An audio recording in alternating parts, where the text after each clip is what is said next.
Guys നമ്മുടെ budget friendly ആയിട്ടുള്ള 4 വാഹനങ്ങൾ നമ്മളെ സ്റ്റോക്ക് വന്നിട്ടുണ്ട്. എല്ലാം ബഡ്ജറ്റ് ഫ്രണ്ട്ലി വെഹിക്കിൾസ് ആണ്. 1,10,000 ബഡ്ജറ്റ് കൊടുക്കാൻ പറ്റിയ ഐറ്റണും, അതുപോലെ തന്നെ 1,30,000 ബഡ്ജറ്റ് കൊടുക്കാൻ പറ്റിയ ഇയോണും, 3,40,000 ബഡ്ജറ്റ് കൊടുക്കാൻ പറ്റിയ സ്വിഫ്റ്റും, അതുപോലെ തന്നെ 1,32,000 ബഡ്ജറ്റ് കൊടുക്കാൻ പറ്റിയ സ്വിഫ്റ്റുമാണ്. എല്ലാ വാഹനങ്ങളും പ്രൈസ് നെഗോഷ്യബിൾ ആണ്. ഇതിന്റെ ഡീറ്റെയിൽസിലേക്ക് വരാം. 2011 മോഡൽ ഐറ്റൺ അറിയാണ്. അത്യാവശ്യം നല്ല രീതിയിൽ മെയിൻറ്റെയിൻ ചെയ്തിട്ടുണ്ട്. 1,00,000 കിലോമീറ്റർ റൺ ചെയ്തിട്ടുണ്ട്.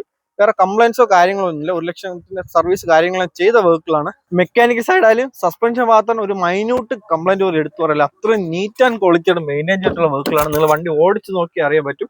ഇന്ത്യയിലൊക്കെ നല്ല രീതിയിൽ ക്വാളിറ്റിയായിട്ട് മെയിൻറ്റെയിൻ ചെയ്തിട്ടുണ്ട്. നല്ല വുഡ് ആൻഡ് ഫിനിഷ് കാര്യങ്ങളൊക്കെ ചെയ്തിട്ടുണ്ട്.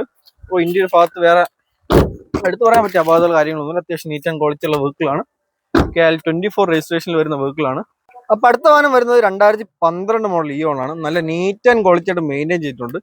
സിംഗിൾ സ്ക്രാച്ച് പോലും എടുത്ത് പറയില്ല. അത്രയും ഹൈ ക്വാളിറ്റി ആയിട്ട് മെയിൻറ്റെയിൻ ചെയ്തിട്ടുള്ള വെഹിക്കിളാണ്. AC പവർ സ്റ്റിയറിംഗ്, ഫോർഡ് ഓഫറിന്റെ കാര്യങ്ങൾ വരുന്നുണ്ട്. പവറിന്റെ അഡീഷണൽ ചെയ്തതാണ്. അത്യാവശ്യം നല്ല നീറ്റ് ആൻഡ് ക്വാളിറ്റി ആയിട്ട് ചെയ്തിട്ടുണ്ട്. ഇന്റീരിയർ സൈഡ് വരുമ്പോഴത്തേക്കും നല്ല രീതിയിൽ മെയിൻറ്റെയിൻ ചെയ്തിട്ടുള്ള വെഹിക്കിളാണ്. കാണുമ്പോൾ തന്നെ അറിയാം. AC കാര്യങ്ങളെല്ലാം പക്ക വർക്കിംഗ് ആണ്. ഐറ്റന്റെ ഭാഗത്ത് വരുമ്പോൾ AC കാര്യങ്ങളെല്ലാം പക്ക വർക്കിംഗ് ആയിട്ടുള്ള വെഹിക്കിളാണ്. അപ്പോൾ ഇതിന്റെ പ്രൈസ് വരുന്നത് 1,30,000 രൂപയാണ്. പ്രൈസ് നെഗോഷ്യബിൾ ആണ്. അപ്പൊ അടുത്ത വാഹനം വരുമ്പോഴത്തേക്കും 2012 മോഡൽ സ്വിഫ്റ്റ് VX ആണ്. സിംഗിൾ ഓണർഷിപ്പിൽ വെറും 35,000 കിലോമീറ്റർ മാത്രം അഞ്ചിട്ടുള്ള ഹൈ ക്വാളിറ്റി ആയിട്ടുള്ള വെഹിക്കിൾ.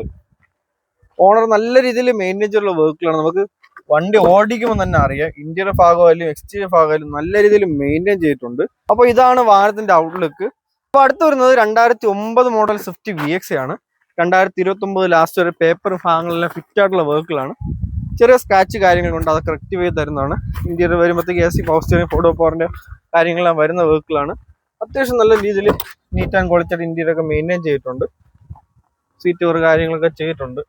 ഇപ്പോൾ ബാക്ക് സൈഡിലേക്ക് വന്നാലും അത്യാവശ്യം നീറ്റായിട്ട് ഇന്ത്യയിലൊക്കെ മെയിൻറ്റെയിൻ ചെയ്ത വെഹിക്കിളാണ്. അപ്പോൾ ചെറിയ സ്ക്രാച്ച് കാര്യങ്ങളുണ്ട്, ഇതൊക്കെ ക്ലിയർ ചെയ്ത് തരുന്നതാണ്. KL 18 രജിസ്ട്രേഷനിൽ വരുന്ന വെഹിക്കിളാണ്. 1,20,000 കിലോമീറ്റർ റൺ ചെയ്തിട്ടുണ്ട്. അപ്പോൾ ഫിനാൻസ് കാര്യങ്ങളൊക്കെ അറേഞ്ച് ചെയ്യണമെങ്കിൽ നമ്മൾ അറേഞ്ച് ചെയ്ത് തരുന്നതാണ്. അപ്പോൾ ഈ വാഹനത്തെ കുറിച്ചുള്ള കൂടുതൽ ഡീറ്റെയിൽസ് അറിയാൻ താഴെ കാണുന്ന നമ്പർ വേഗം തന്നെ കോൺടാക്ട് ചെയ്യുള്ളൂ. ഇതുപോലുള്ള വാഹനം നമ്മുടെ പേജ് ഫോളോ ചെയ്യാം. മറ്റൊരു വീണ്ടും കാണാം. ബൈ.